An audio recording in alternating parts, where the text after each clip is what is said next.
minutes of News Talk 1340 WJRW. John Gonzalez, MLive.com, the Grand Rapids Press, and the Going Gonzo radio show. Weekdays at 1 o'clock. And joining us on the phone is Heather Lynn Peters, a reporter for the Muskegon Chronicle, MLive.com. Muskegon. Heather, how you doing? I'm doing okay. How are you, John? Good. And we appreciate you taking some time out of your schedule. I know you're extremely busy. Those that have been following the story of the missing Jessica Heeringa. And can you kind of bring us up to speed on what the latest developments are? Sure. I know today they're really focused on identifying her alleged abductor. You know, they're putting out as much as they can in terms of description of the vehicle, description of the possible male that allegedly abducted her from the gas station. They're really pounding the pavement hard. I mean, yesterday they had the helicopters in the air. They're trying to pinpoint a silver or gray town and country type minivan.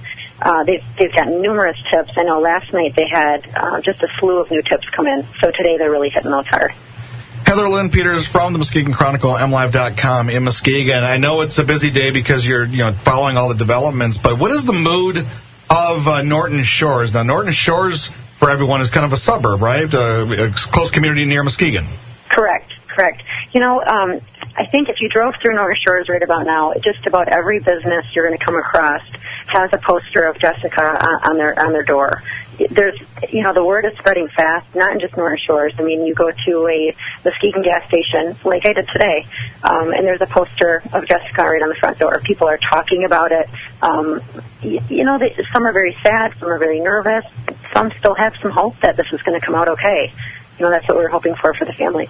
Yeah, I think everyone that's following this, I have not been able to put down, myMLive.com and any report out there because I want to know what the latest developments are. And I think one of the stories that caught my attention, early stories, was people of interest. I think one of your stories might have said there were 4 people that the police identified as, I guess, just someone that they needed to talk to, and they were all cleared, right? Correct. They were cleared rather quickly, and I'm assuming that's a good thing. They have a task force that kind of helps these things along. The interviews are more extensive. Those 4 individuals have been cleared. They haven't released any additional information about them, why they were persons of interest, and what their connection to the case is.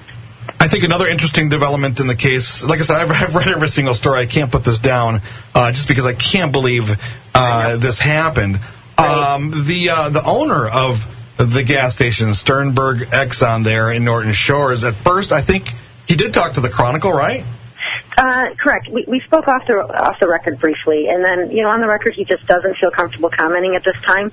I suppose that's his right. I know he's really struggling with, the community's upset. I mean, they're frustrated there wasn't surveillance video.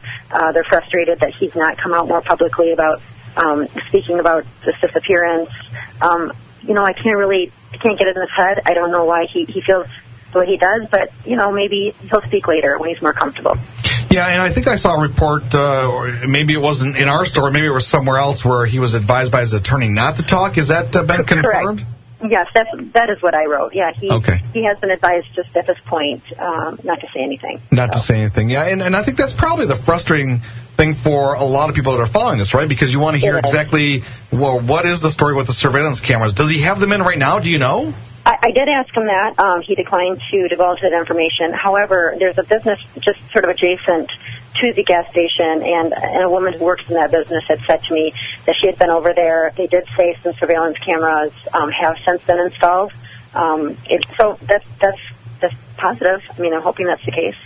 Well, yeah, but legally, though, is he legally bound? Does he have to provide surveillance cameras for his business? I don't know that, but I don't believe so. I mean, I don't know any law that says that, although that's something I'm kind of exploring today for another update. I know Florida was one state that has come up among law enforcement officials that does have a law in place that says, either surveillance cameras have to be present or 2 clerks have to be working at the same time.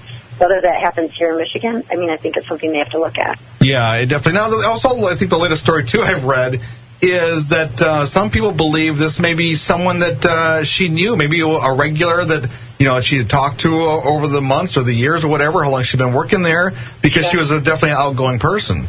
Sure. She was very friendly. Chief Shaw has said to me, they do believe it's somebody she's at least had some sort of conversation with before, or, it had seen on, I don't know if a regular basis, but it's seen more than once, let's say. And she had felt comfortable enough, speaking with that person. So, yeah, that's something they're looking at, that's for sure. And I know, too, that they have talked to her fiancé. I believe his name is Dakota. Is that correct? Correct. And he had some details about, about maybe more what people might want to look for if they notice something strange. But he had more details about what she's like physically. Correct. Some of her personality. Yeah, he was a good person to speak with. He did provide a few other things. Would you like me to run some of those off? Yeah, let's run some of those attributes. Sure. Well, she doesn't wear glasses, which I understand was most of the time. She does have somewhat of a lazy eye, her left eye. When she was allegedly taken, she had a black tank top underneath her work shirt, blue jeans, and some high-heeled boots on at the time. But more physically, he went into her tattoos. She has a music note and a peace sign on her left ankle. She's got a star on her back, and on her left foot there's the sleeping Z's and a sun and a moon on her right calf. So he was able to provide some real exact detail of what some of those physical attributes about her. And the tips are still coming in? They are. From what I understand, they're coming in quite frequently. And, Dan Shaw and I spoke briefly about how they're reacting to those tips. Basically, their investigation is focused on tip by tip as it comes in. So they're not just in one area. As they get a tip, they go to the next place. When they get the next tip, they follow that. So they're sort of jumping around all over the place, and they have at least 25 investigators on this, not including, patrol officers that are obviously looking for that vehicle, looking for anything suspicious. So there's, just gads of people on this right now. Heather Lynn Peters from the Muskegon Chronicle, MLive.com in Muskegon there, following this story that has not only captured the attention of the local community, but statewide and nationally as well. Have you been getting calls from some of the national media? I have. Who have you heard from? CNN had touched base with us. Hopefully they wanted to do something, kind of bringing it to light. I know that Good Morning America has done their own show focused on this. I think it's good that it is getting the national attention. It can't hurt. No, it can't hurt, because I would imagine that as time goes on, this has got to take on a national search, because someone could leave the state rather easily as time goes on. Yeah, and where that gas station is located, I know this was of great concern. It's so easy to hop right back on the highway and keep going. It's right off an off ramp there, and you can jump right back on 31, and you can go straight to Chicago or Indiana. It'll lead you either way, so that makes people a little uneasy. Yeah, and Heather, real quick, you mentioned some of the law enforcement officials. Is this an FBI case now? Have they stepped in to help out, or what? I know that you mentioned Chief Dan Shaw a couple times. He is the Norton Police Chief, correct? Norton Shores Police Chief. They're leading the investigation, John. They do have a task force that's involved locally. That also includes Michigan State Police. The FBI has been contacted, but the way Chief Shaw explained it to me is that they're not actively involved at this time, but they're a tool they can use if need be. They've been alerted to the case. They're not pulling in their agents at this time, but they are there if they need them. Yeah. All right, Heather, anything else that you want to add, or anything else you can think of that maybe the listeners might want to know? Well, I just, I urge the public to come forward with any information they might have. As Chief Shaw said, even if they've already read it in the media, or they think, they probably already know this piece of information, don't hesitate to call. They're really, they're responding to all the tips. Nothing that someone gives them is going to be poo-pooed. They really want to follow up on this. Heather Lynn Peters, we appreciate your time, and thanks a lot. And please keep us informed and keep us up to date, all right? I will do that. Thank you. Take care. Heather Lynn Peters from the Muskegon Chronicle, MLive.com in Muskegon, joining us here on the Going Gonzo Show to give us an update on this strange, just a horrific disappearance. Judy, our producer, can you imagine what this family is going through? I can't even imagine. If this was like a sibling of mine or a friend of mine, I can't imagine. Especially because she probably was doing, this is a daily thing, you go to work, nothing happens, everything's fine, and then all of a sudden one day out of the blue, this happens. It's not a good thing. Yeah, it is just so hard to believe, and I know that a lot of the listeners out there, if you want to know what's going on, there are several other media outlets, including, our station, following up on every latest development. Go to Facebook.com. Mitch McCoy in the newsroom and Dave Jack and I have been doing a great job of updating the WJRW Facebook page. They'll have updates there. You can find updates on MLive.com.